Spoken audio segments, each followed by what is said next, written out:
과학기술의 눈부신 발전 속에 인공지능이 감히 넘볼 수 없는 학문, 인문학.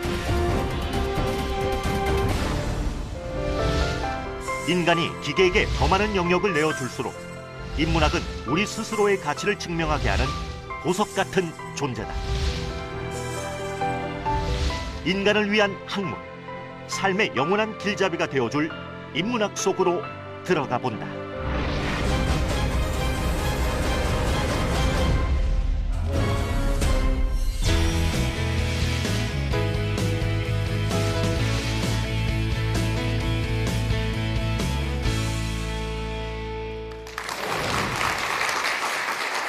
안녕하십니까. 오늘 여러분과 함께 인문학으로 기업가 정신을 함께 풀을 박재희라고 합니다.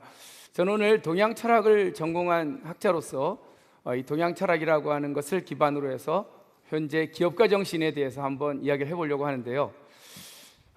스티브 잡스 때문에 인문학이 이렇게 한참 뜨기 시작했나요? 그 아이패드4 발표회장에서 그런 얘기를 했다며요. 이 테크놀로지, 이제 기술만 갖고는 더 이상 경쟁력이 없다. 인문학이라는 것이 이 테크놀로지와 결합이 됐을 때 비로소 그 제품이 고객의 가슴 깊은 곳을 흔들며 감동을 줄 것이다. 그러면서 인문학에 대한 관심들이 그때부터 굉장히 높아졌습니다. 그런데 인문학 공부를 많은 CEO들이 하기 시작했는데 대부분 방향이 인문학 지식 습득의 방향이었던 것 같아요. 문사철, 문학책, 역사책, 철학책 엄청나게 막 읽고 나서는 나 인문학 강의, 인문학 공부 많이 했다고 하시는데, 사실 인문학을 전공한 저희 입장에서 보면 그런 인문학 책을 많이 읽었다 그래서 과연 인문학을 했을까라는 의문을 제가 갖게 됩니다. 원래 인문은 이렇게 씁니다. 사람 인자에 그럴 문자가 아니라 문양이란 뜻의 문입니다. 그러니까 사람이 살아가는 패턴 공부가 원래 인문학이죠. 그러니까 뭐 책을 몇백 권 읽고 엄청난 학위를 갖고 있는 사람보다는 어쩌면 살아가는 그 삶의 패턴이 참 아름다우신 분, 이런 분이 진짜 인문학을 공부하신 분이죠. 지금 강의하셨던 두 분들, 기업을 경영하시면서 늘 항상 하시는 두 분의 말씀은 내 딸린 식구들이 있다는 겁니다. 얼마나 아름다운 기업가의 인문입니까? 나 혼자만의 목숨이 아니라는 거죠. 내가 지켜줘야 될, 내가 끝까지 책임져야 될 나를 따라오는 저 사람들을 위해서 나는 기업을 한다는 그 이야기를 들으면서, 야, 책을 100권 읽은 사람보다 그런 사명감을 갖고 자기의 삶의 문양을 그리는 분들이야말로 진짜 기업가의 문양을 갖고 있다라는 생각을 좀 해봅니다. 오늘 이 고전이라는 베이스 속에서 기업가들이 가져야 될 두 가지 문양을 제가 오늘 여러분들한테 얘기할 건데, 첫 번째는 역경이라고 하는 단어입니다. 기업을 하다 보면 아까 왜 우리 한희준 대표님은 4번의 불과 2번의 홍수를 만났다 그랬죠. 역경이란 건 끊임없이 다가오는 기업가들이 맞이해야 될 숙명 아닌가요? 끊임없는 산이 기다리고 또 엄청난 강이 기다리고 있습니다. 때로는 경제적인 파탄도 일어나고 정신적인, 육체적인 힘든 역경도 맞이하죠. 그 역경을 어떻게 이겨내느냐, 또 그 역경 속에서 어떤 새로운 기회의 꽃을 피워내느냐, 이거 굉장히 중요한 인문학에서 얘기하는 기업가의 삶의 문양입니다. 오늘 두 번째 얘기해야 될 기업가의 문양은 변화라고 하는 패턴입니다. 한 번도 가보지 못한 익숙한 곳으로 항해하고 내가 익숙하다고 느꼈던 것을 과감하게 버리고 새로운 미지의 땅으로 가는 그 문양이야말로 전 기업가 정신의 굉장히 중요한 기업가 문양이다. 그래서 제가 오늘 두 가지를 얘기하려고 합니다. 역경이라는 그 어려움 속에서 새로운 위대한 기회의 꽃을 피워내는 그 기업가 정신. 두 번째는 지금 익숙한 것과 결별하고 한 번도 가지 못한 곳을 항해함으로써 새로운 변화를 통해 새로운 먹거리를 찾아내고 지속적인 생존을 유지하는 이 두 가지 문양을 한번 고전을 통해서 접근해 보려고 하는데, 어떻게 한번 같이 들어가 보시겠습니까? 좋습니다. 참, 역경이라는 거는 어쩌면 존재의 방식 아닌가요? 저는 오늘 주역에 나오는 역경에 대한 새로운 고민에 대한 답을 오늘 첫 번째 화두로 여러분과 같이 크게 읽어보겠습니다. 읽어보시죠. 궁즉통. 궁즉통. 들어보셨죠? 무슨 뜻입니까?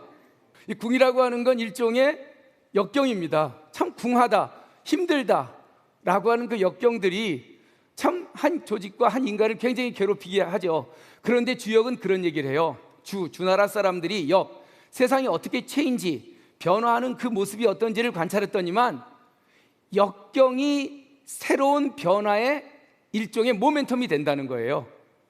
그러니까 왜 바람이 세게 불면 그 바람이 힘들긴 했지만 지나고 나면 미세먼지가 없어지듯이 엄청난 소나기가 내리면 자연계의 풀들이 꼿꼿하게 자기 몸을 세우듯이 어쩌면 역경이란 것은 피할 수 없는 어려움이지만 그 어려움 속에 화려한 꽃이 피어난다는 얘기는 굉장히 중요한 주역에 나오는 역경에 대한 관점입니다.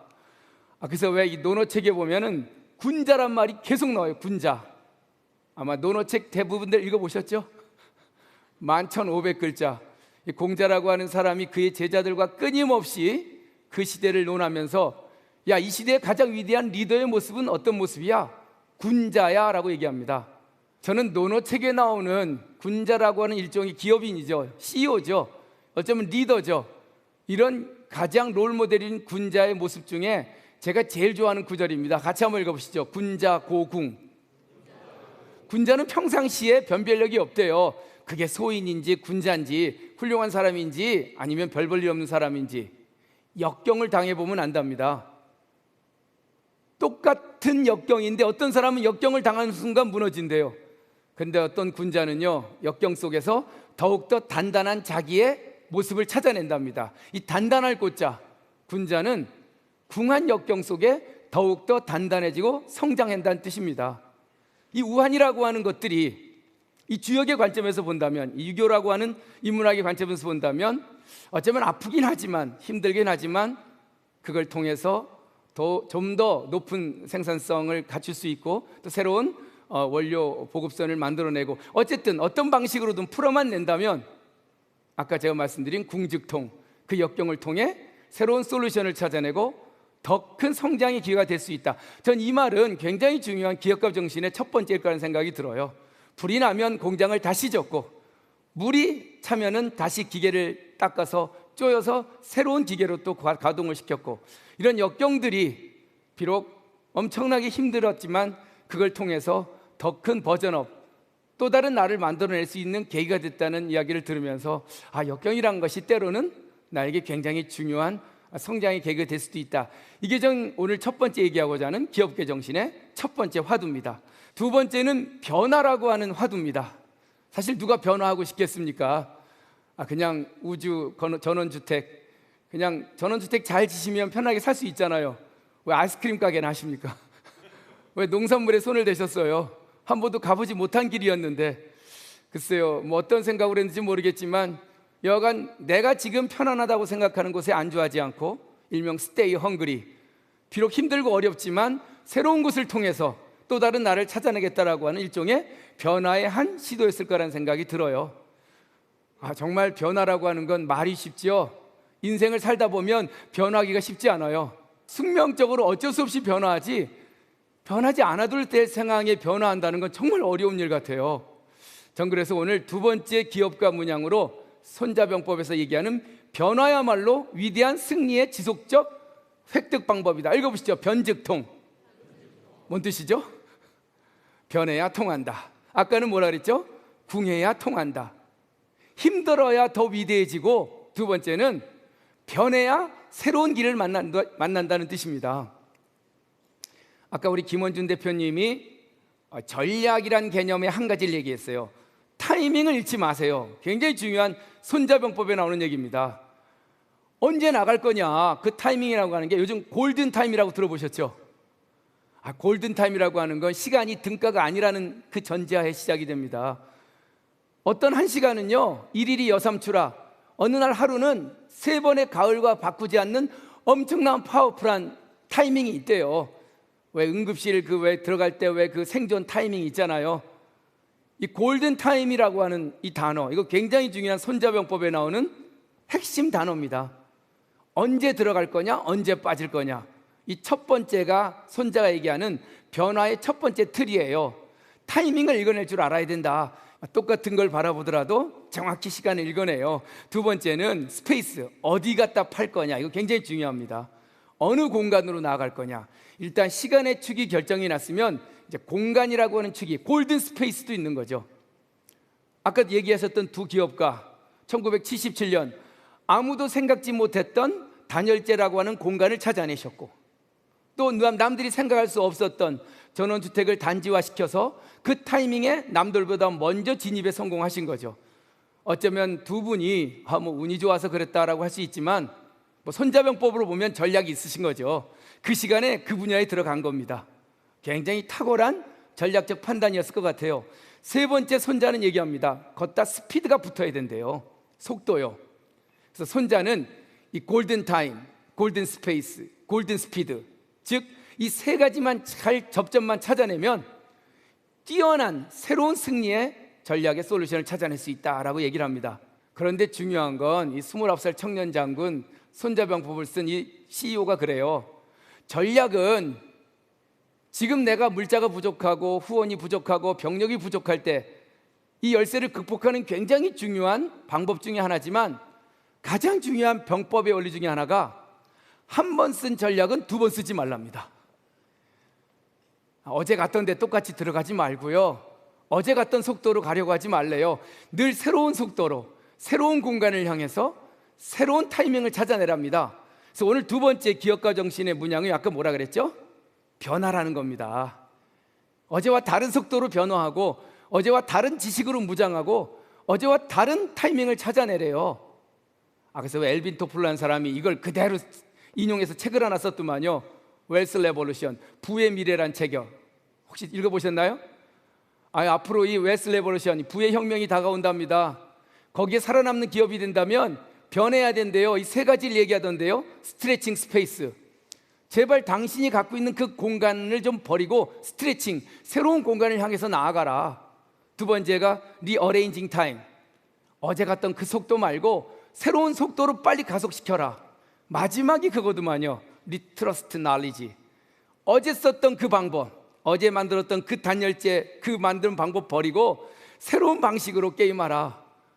힘들어요. 어제와 다른 공간을 어떻게 다른 속도로, 어떻게 다른 지식으로 무장하고 나갑니까? 어제가 편했는데요, 그만해도 먹고 살 수 있는데. 근데 손자는 그런 얘기를 해요. 그래서 굉장히 중요한 이 전략, 끊임없는 변화의 전략을 이루려면 제일 중요한 얘기가 절박해야 변한답니다. 오늘 제가 굉장히 얘기하고 싶은 주제 중에 하나입니다. 혹시 파부침주란 말 들어보셨나요? 손자병법에 나오는 얘기입니다. 깨트릴 파자에 솥부자, 내가 밥해 먹을 솥을 내 손으로 깨래요. 침몰시킬 침자에 배주자, 내 것 타고 돌아올 배를 내 손으로 침몰시키랍니다. 자, 이 정도면 절박해졌나요? 더 이상 밥해 먹을 솥도 없고 더 이상 타고 올 배도 없다. 이 파부침주라고 하는 이 절박감으로 나가면 결국 끊임없이 새로운 답을 찾아낼 수밖에 없대요.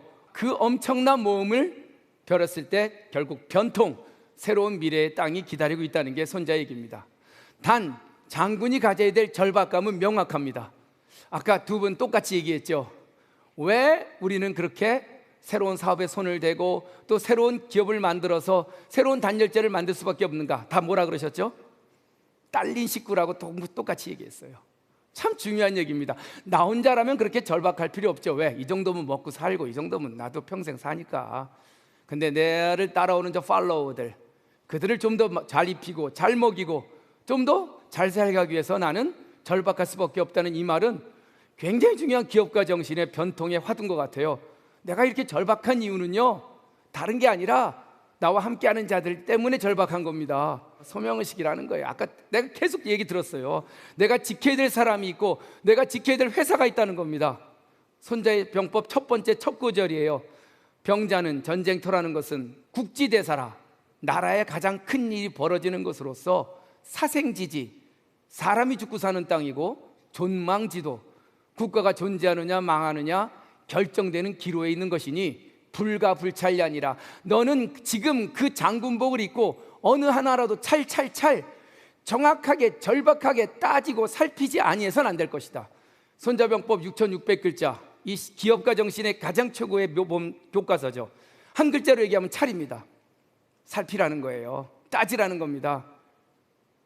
이 찰이야말로 병법에서 얘기하는 그 절박감이에요. 여기서 내가 잘못 살피고 제대로 따지지 않고 가서는 안 될 길로 가고 정말 들어가서는 안 될 시간에 들어가면 나가 아니라 우리가 여기서 끝난다는 거죠. 그러니 하루아침에도 이 생각을 버리는 순간, 이 절박감이 벗어나는 순간 당신은 전쟁에서 장군할 자격이 없다고 얘기를 합니다. 저는 오늘 기업인의 문양 두 가지를 얘기했습니다. 역경이라고 하는 것을 바라보는 관점입니다. 그 속에서 더 큰 나를 찾아내고, 그 역경을 통해서 내성이 키워지고, 거기서 체력이 더 단단해지고, 그리고 역경을 통해서 정말 상상할 수 없는 또 다른 나로 환생하는 것, 이것이야말로 위대한 기업가 정신의 첫 번째다. 두 번째는요, 변화입니다. 이 변화야말로 끊임없이 새로운 미지의 땅을 개척해 나가는 기업가 정신의 꽃이다. 저는 오늘 이 두 가지 문양을 얘기하면서 오늘 여러분들과 함께 이 기업가 정신, 비록 오래된 이야기지만 그 속에서 역경을 마주하는 태도, 그리고 한 번도 가보지 못한 새로운 길을 가는 그 열정과 용기를 같이 한번 이야기하는 기회를 가졌습니다. 혹시 질문할 거 있으면 제가 한두 가지 받고 이 자리를 질문하시죠.